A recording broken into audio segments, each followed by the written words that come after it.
السلام علیکم ورحمۃ اللہ وبرکاتہ۔ وعلیکم السلام ورحمۃ اللہ وبرکاتہ۔ حضرت سوال یہ ہے کہ ہم پاکی کیسے حاصل کریں؟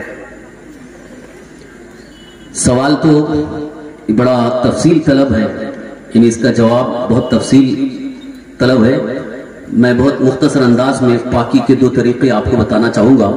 اگر ناپاکی سے پاک ہونا ہے، ناپاکی سے پاک ہونا ہے، ایک ہے ناپاکی جو بدن کے اندر ناپاکی ہے، جیسے جو بالغ مرد حضرات ہیں ان کو اگر احتلام ہو جائے اور جنابت کی حالت ہو جائے، یا شادی شدہ حضرات جو جنابت کی حالت ہو جائے، ناپاک ہو جائیں، تو ان کے لیے پاک ہونے کے لیے ایک ہی راستہ ہے، وہ ہے غسل۔ بغیر غسل کے پاک ہو ہی نہیں سکتے۔ تو اب اس ناپاکی سے پاک ہونے کے لیے غسل ضروری ہے۔ اب غسل کا جو طریقہ فقہ کی کتابوں میں بیان کیا گیا ہے کہ پاک پانی ہو، اب ایک بالٹی دو بالٹی جتنا آپ کو عام طور پر ضرورت محسوس ہوتی ہے پانی ہو، جس کپڑے پر نجاست اور ناپاکی لگی ہے یا تو اس کو بالکل الگ کر لیں، وہ الگ کر کے دوسرا تہبند باندھ لیں، اور اگر اسی تہبند کو لنگی کو پہن کر کے نہا رہے ہیں، اسی کپڑے کو پہن کر کے نہا رہے ہیں اور اس میں ناپاکی لگی ہے، تو سب سے پہلے وہ ناپاکی دور کر دیں، یعنی جو احتلام یا منی جو لگی ہوئی ہے اس کو اچھی طریقے سے دھل کر کے 3 مرتبہ نچوڑنا ہے۔ تو کپڑے کو پاک کرنے کے لیے 3 مرتبہ نچوڑنا یہ ضروری ہے۔ جیسے ایک مرتبہ آپ نے پانی ڈالا اور اچھی طرح سے اس کو مل کر کے نچوڑ دیا، پھر اس پر پانی ڈالا اور مل کر کے پھر نچوڑ دیا، پھر پانی ڈالا اور اس کو اچھی طرح سے مل کر کے پھر نچوڑ دیا، تو اب وہ اتنا حصہ پاک ہو گیا۔ تو جتنے حصے پہ ناپاکی لگی ہوئی ہے، یعنی جو منی ہے، احتلام لگا ہے، اس کو آپ نے 3 مرتبہ نچوڑ دیا دھل کر کے، تو وہ کپڑا پاک ہو گیا۔ پورے کپڑے کو دھونا ضروری نہیں۔ یہ پورے کپڑے کو دھونا اس وقت ضروری ہے کہ اگر آپ کو پتہ نہیں چل رہا ہے کہ پورے کپڑے میں کہاں لگا ہے، کیونکہ کبھی کبھی ایسا ہوتا ہے احتلام ہو جاتا ہے اور سوکھ گیا، پتہ ہی نہیں ہے کہ کہاں لگا ہے، تو ایسی صورت میں پورا کپڑا ہی دھونا ضروری ہے، کیونکہ ہم کو معلوم ہی نہیں کہ کدھر ناپاکی لگی، تو پورا کپڑا۔ اور جب پورا کپڑا دھوئیں گے تو ابھی جو میں نے بتایا آپ کو، اس طرح سے اچھی طریقے سے 3 مرتبہ دھو کر کے 3 مرتبہ اسے نچوڑنا ہوگا، تب جا کر کے وہ کپڑا پاک ہوگا۔ اس لیے بہتر یہ ہے کہ وہ کپڑا الگ کر دیں، لنگی یا تہبند پر اگر وہ ناپاکی لگی ہے، احتلام لگا ہے، تو اس کو الگ کر دیں، پھر اس کو الگ سے دھل لیں یا بعد میں دھل لیں۔ لیکن بہتر یہ ہے کہ بدن پر اگر وہ کپڑا ہے تو اس کو پہلے اچھی طریقے سے دھل لیں، پھر اس کے بعد جسم کے جتنے حصے پر ناپاکی لگی ہے، شرمگاہ جہاں ناپاکی لگتی ہے، اس کو اچھے طریقے سے دھل لیں، استنجا کر لیں۔ اب اس کے بعد جب اچھی طرح سے ناپاکی دور کر دیا، اب غسل کے لیے جب بیٹھیں گے تو نیت کریں کہ میں پاکی حاصل کرنے کے لیے غسل کر رہا ہوں۔ نیت دل میں ارادے کا نام ہی نیت ہے، زبان سے بولنا کوئی ضروری نہیں ہے۔ بعض کتابوں میں وہ نیت کے الفاظ بھی لکھے جاتے ہیں، اب اگر کسی کو وہ الفاظ یاد نہیں ہے تو کوئی ضروری بھی نہیں ہے، صرف دل کا ارادہ یہ ہو کہ میں ناپاکی سے پاکی حاصل کرنے کے لیے غسل کر رہا ہوں، تاکہ نماز میرے لیے صحیح ہو جائے گی اور یہ ناپاکی دور ہو جائے۔ اس نیت کے ساتھ جب غسل شروع کریں گے، نیت کی اور دونوں ہاتھ گھٹوں تک اچھے طریقے سے دھل لیں، پھر 3 مرتبہ کلی کریں، 3 مرتبہ ناک میں پانی چڑھائے، جو عام طور پر وضو میں ہم ناک میں پانی چڑھاتے ہیں، یہ نرم ہڈی تک اچھے طریقے سے اوپر تک پانی چڑھنا چاہیے۔ اگر روزے کی حالت میں ہے تو مبالغہ نہیں کرنا ہے، لیکن بغیر روزے کے ہیں تو پانی اچھے طریقے سے اوپر تک چڑھانا ہے تاکہ ناک کے اندر حصے تک پانی پہنچ جائے۔ اس کے بعد چہرے کو 3 مرتبہ دھوئے، دونوں ہاتھ، سیدھا ہاتھ 3 مرتبہ، بایاں ہاتھ 3 مرتبہ، پھر مسح کر لیا، دونوں پیر کو دھو لیا، یہ آپ کا وضو ہو گیا۔ یہ سنت طریقہ ہے۔ غسل سے پہلے اگر جیسے نماز کے لیے وضو کرتے ہیں ویسا آپ نے وضو کر لیا، پھر اس کے بعد غسل آپ نے شروع کیا کہ اوپر سے پانی بہانا شروع کیا، داہنے طرف 3 مرتبہ، بائیں طرف 3 مرتبہ، اور سر سے 3 مرتبہ آپ نے پانی بہا لیا۔ اب صابن کی ضرورت ہو تو صابن لگا لیے، عام طور پر صابن لگایا ہی جاتا ہے غسل کے وقت، لیکن اگر کسی کو صابن نہیں ملا اور ویسے ہی اس نے مل کر کے اچھے طریقے سے پانی ہی سے غسل کر لیا، تب بھی اس کا غسل ہو گیا، پاکی حاصل ہو گئی۔ یہ ہو گیا آپ کا غسل جس سے ناپاکی سے پاکی حاصل ہو گئی۔ تو یہاں 2 چیزوں کا میں نے ذکر کیا، ایک تو کپڑے کا پاک ہونا दूसरे बदन का पाक होना। जिस कपड़े पर नजासत नापाकी लगी हुई है अगर वो बदन पे है, यानी लुंगी, तहबंद, पैंट, जो भी कपड़ा है उस पे अगर नजासत लगी है तो पहले नजर आ रही तो उसको पहले अच्छी तरीके से धुल करके पाक कर ले, उसके बाद फिर अपने बदन को पाक कर यानी गुस्ल करें, तब जाकर के मुकम्मल पाक हो गए। अब गुस्ल करने के बाद फिर वजू करने की जरूरत नहीं। बाद लोग ये समझते हैं कि गुस्ल कर लिया अब नमाज के लिए फिर वजू करना पड़ेगा, ऐसा कोई जरूरी नहीं। आपने पाकी की नीयत से गुस्ल कर लिया तो वही गुस्ल काफी है। उसी गुस्ल के बाद आप कपड़े पहन करके नमाज भी पढ़ सकते हैं, कुरान करीम की तिलावत भी कर सकते हैं। माशाअल्लाह। एक सवाल है कि किसी मजबूरी की वजह से हम खुले में नहाते हैं, जैसे रोड साइड में नल होता है या तालाब है, बंगाल में ज्यादा पाया जाता है, तो मेरा बदन कितना खुला होना चाहिए नहाने के टाइम? क्योंकि यहाँ पर देखते हैं कि लोग हाफ पैंट पहनकर या अंडरवेयर टाइप का जो होता है उसको पहनकर ही हम लोग नहाने लगते हैं, तो सतरे औरत कितना ढका हुआ होना चाहिए नहाने के समय? ये भी बहुत अहम मसला है, इसको याद रखिए। मर्द के लिए, आदमी के लिए नाफ से लेकर ये घुटने के नीचे तक इतना छुपाना यह फर्ज है। नहाने के वक्त भी अगर खुले आम नहा रहे हैं कि सबकी नजर पड़ती है तो ऐसी सूरत में इतना हिस्सा यानी ये नाफ से लेकर घुटने के नीचे तक इतना हिस्सा छुपा रहना चाहिए। तहबंद पहन लीजिए या कोई अंडरवेयर इतना लंबा हो जिसको 3/4 कहा जाता है, 4 कहा जाता है, तो इतना बड़ा हो कि घुटने तक, घुटने भी छुप जाए, तो इतना हिस्सा छुपाना है। और अगर खुले आम नहीं नहा रहे हैं बल्कि बाथरूम में नहा रहे हैं, बंद कमरे में नहा रहे हैं, किसी की नजर नहीं पड़ेगी, तो ऐसी सूरत में अगर मुकम्मल तौर पर भी कपड़े उतार करके नहाएंगे तो नहा सकते हैं, इजाजत है। लेकिन वहां भी बेहतर यह है कि इतना हिस्सा छुपा रहे तो ये ज्यादा बेहतर है। और खुले आम नहा रहे हैं हैंड पाइप पर या तालाब में, तो ऐसी सूरत में मर्द के लिए इतना हिस्सा छुपा होना ये जरूरी है। खवातीन के लिए, औरतों के लिए तो इस तरह से बरसरे आम नहाना ही नहीं चाहिए, बल्कि उनको तो बाथरूम के अंदर ही नहाना चाहिए। ये कहीं कहीं ऐसा ही अभी भी रिवाज चला है कि जैसे मर्द हजरात नहाते हैं वैसे वो भी नहाते हैं, ये गलत है। और बाज इलाकों, बाज जगह हमने ये भी देखा, जैसे कि चौचा शरीफ जाते हैं जियारत के लिए, नीर शरीफ में नहाने के लिए वहाँ खवातीन औरतें भी नहाती हैं। हालांकि औरतों को ऐसी जगह पर नहाना सख्त मना है कि आदमियों की नजर पड़ सकती हो, ऐसी जगह पर बिल्कुल ही नहीं नहाना चाहिए। जहां बाथरूम हो, बंद कमरा हो, वहीं पर उनको नहाना चाहिए ताकि उन पर किसी की नजर न पड़ सके। माशाअल्लाह। हजरत एक सवाल है कि हम मस्जिद में नमाज पढ़ने के लिए जब जाते हैं तो साइन बोर्ड तो लगा होता है कि मोबाइल बंद कर लीजिए या स्विच ऑफ कर लीजिए या वाइब्रेट में डाल दीजिए, साइलेंट कर लीजिए, लेकिन हमारी गफलत की वजह से छूट जाता है और दौरान नमाज मोबाइल बजने लगता है, तो ऐसी सूरत में हम मोबाइल को कैसे बंद करें? देखिए, नमाज की हालत में खुशू खुजू का होना जरूरी है। खुशू खुजू का मतलब है बिल्कुल खालिस तवज्जो अल्लाह की तरफ, किसी दूसरी तरफ तवज्जो ही नहीं होना चाहिए। अब मोबाइल बजता है तो तवज्जो बढ़ जाती है, इसलिए बेहतर है कि पहले ही साइलेंट कर लें, स्विच ऑफ कर लें। लेकिन अगर भूल से स्विच ऑफ नहीं कर सके, साइलेंट नहीं कर सके, अब बजने लगा, तो उसकी वजह से हमको भी डिस्टर्ब होता है और बाकी दूसरे नमाजियों को भी डिस्टर्ब होता है। तो ऐसी सूरत में उसके लिए नमाज तोड़ नहीं सकते, नमाज तोड़ने की इजाजत नहीं है। एक सूरत है वो ये है, अभी चूंकि लेटेस्ट जो स्मार्ट मोबाइल आया है उसमें ऐसा होता है कि जैसे जेब में है, फौरन उसका बटन दबा दिए तो रुक जाती है, उसकी रिंग टोन रुक जाती है। तो अगर आप इस तरह से रोक सकते हैं कि अमल कलील हो, अमल कसीर ना हो, तब तो उसको रोकने या बंद करने की इजाजत है। लेकिन उसको बंद करने की सूरत में अमल कसीर अगर होता है तो फिर उसकी इजाजत नहीं है, बल्कि उसी हाल में नमाज पढ़ लें। अब इसको समझिए, अमल कलील और अमल कसीर क्या है।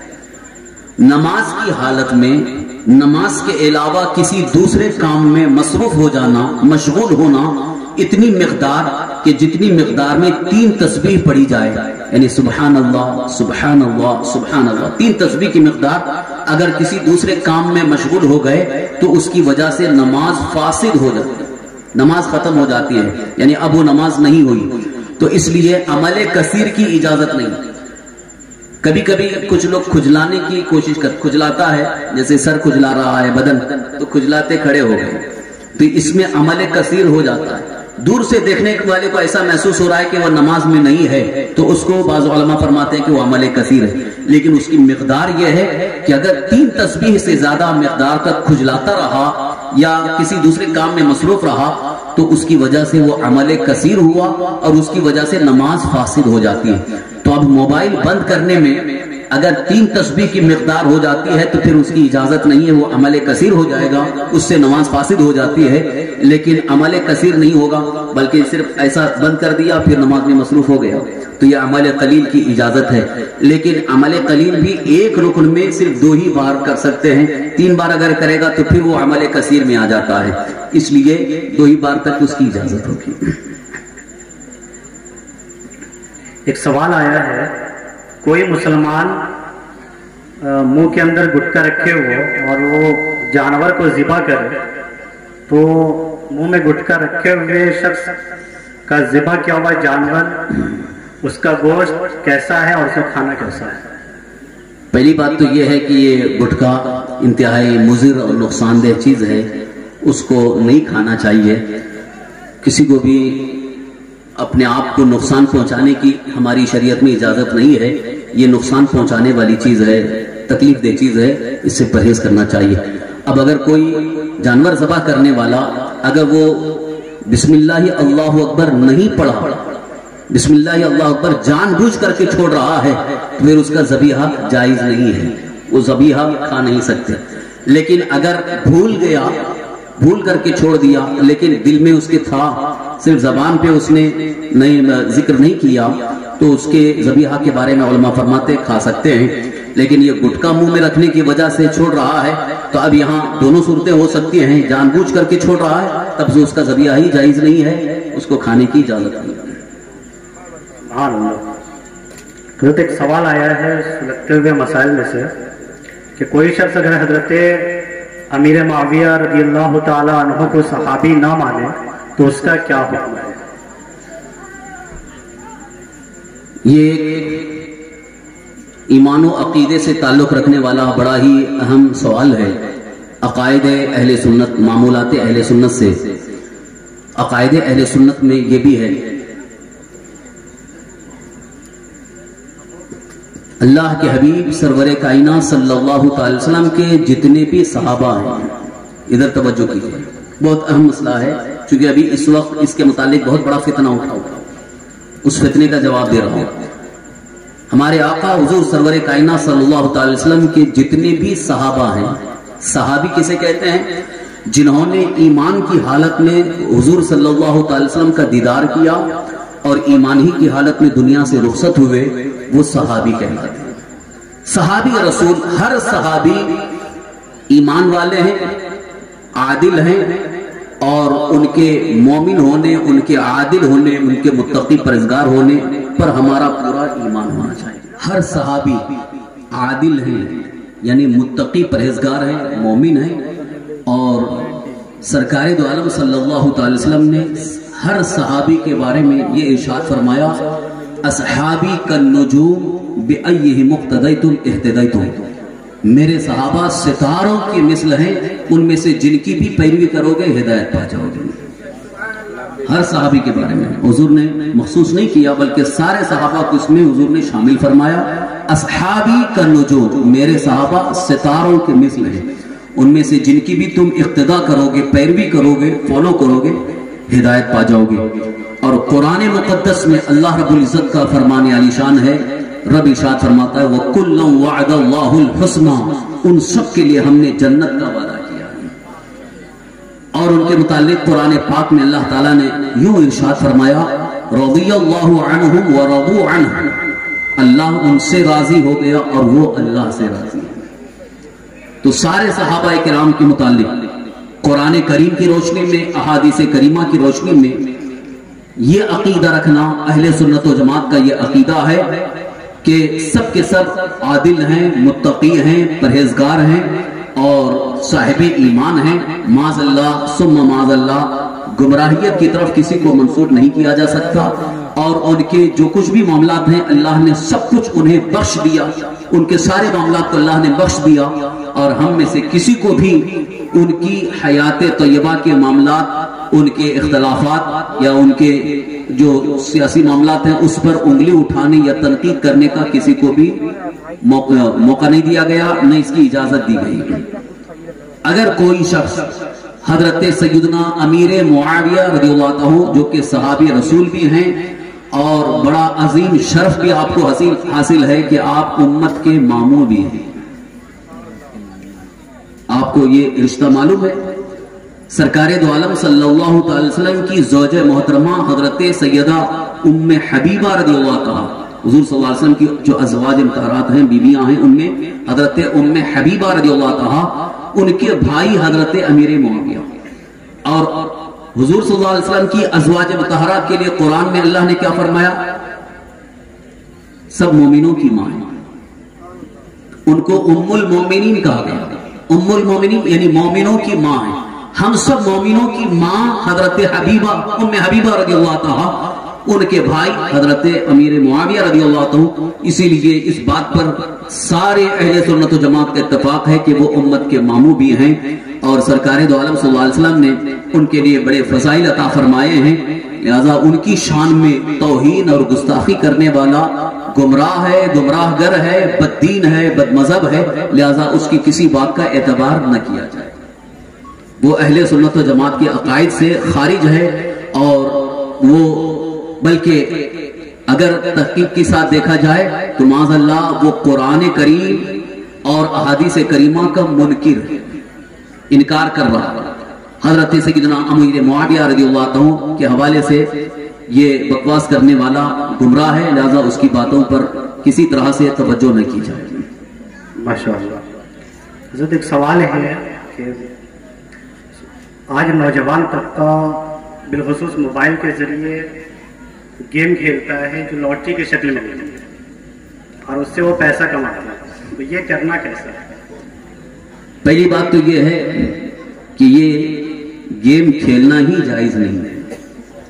मोबाइल में जितने भी गेम हैं ये गेम खेलने की इजाजत है ही नहीं है, ये लहो लईब में से है। और सरकार दो आलम सल्लल्लाहु अलैहि वसल्लम का एक मुतलक फरमान भी है, कुल्लु लहविन हराम, ये हर लहो हर खेल जो है ये हराम है।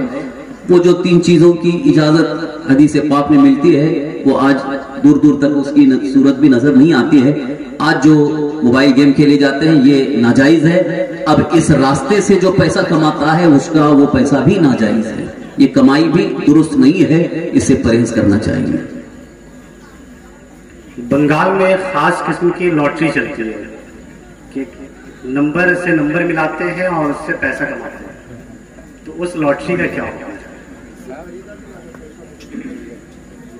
लॉटरी जिसे कहते हैं शरीयत इस्लामिया में उसको जुआ कहा गया, अरबी में उसको मैसिर कहा गया। कुरान पाक में इसकी सख्त मजम्मत आई है, अल्लाह ताला ने सख्त हराम फरमाया।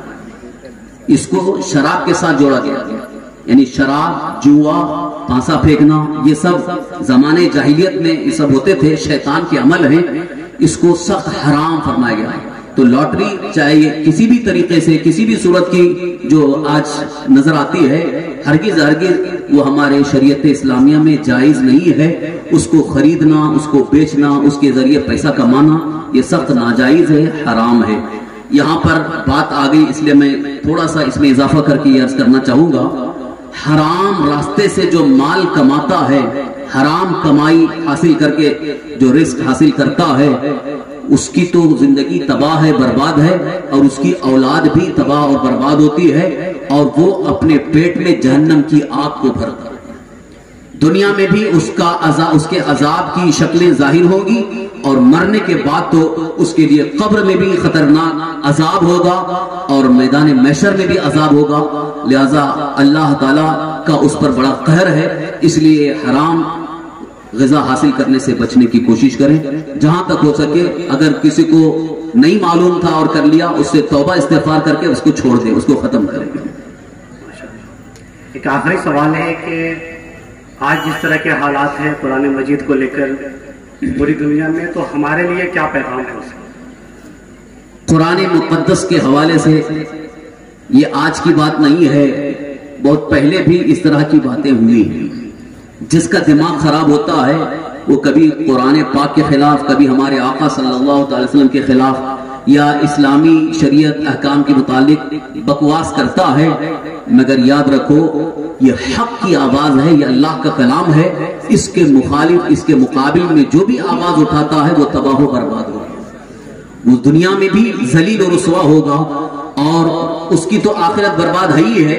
जो भी जिसने भी इस तरह के अल्फाज इस्तेमाल किए हैं कुरान पाक के खिलाफ और कुरान मुक़द्दस के हवाले से जो भी उसने इल्जाम लगाया है, वो चूंकि अल्लाह तबारक तआला के कलाम की तौहीन है और सराहतन अल्लाह रब्बुल इज़्ज़त के फरमान का, अल्लाह के ऐलान का उसने इनकार किया।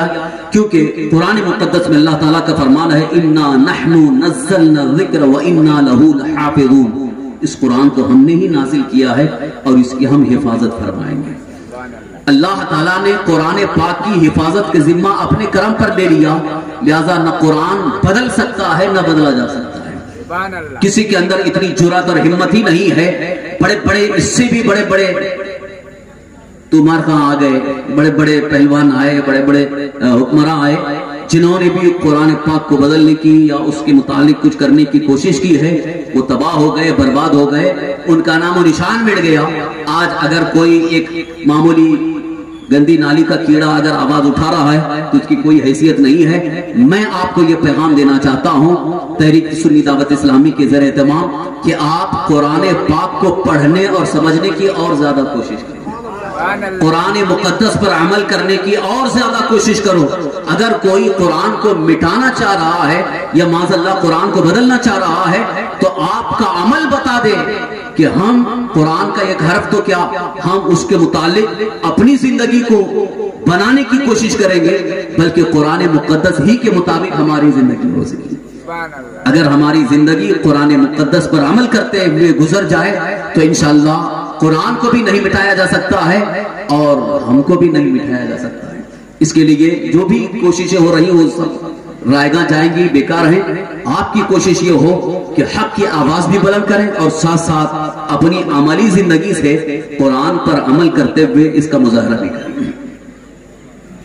अल्लाह ताला हम सबको शरीयत मुतहरा के अहकाम पर अमल की तौफीक अता फरमाए, हमें इल्म नाफ़े अता फरमाए, दीन की समझ अता फरमाए, ईमान पर जिंदा रखी, ईमानी पर खात्मा नसीब फरमाए। वमा अलैना इल्लल बलागुल मुबीन व आखिरु दावाना अनिल हम्दुलिल्लाहि रब्बिल आलमीन। अस्सलामु अलैकुम व रहमतुल्लाहि व बरकातुहू।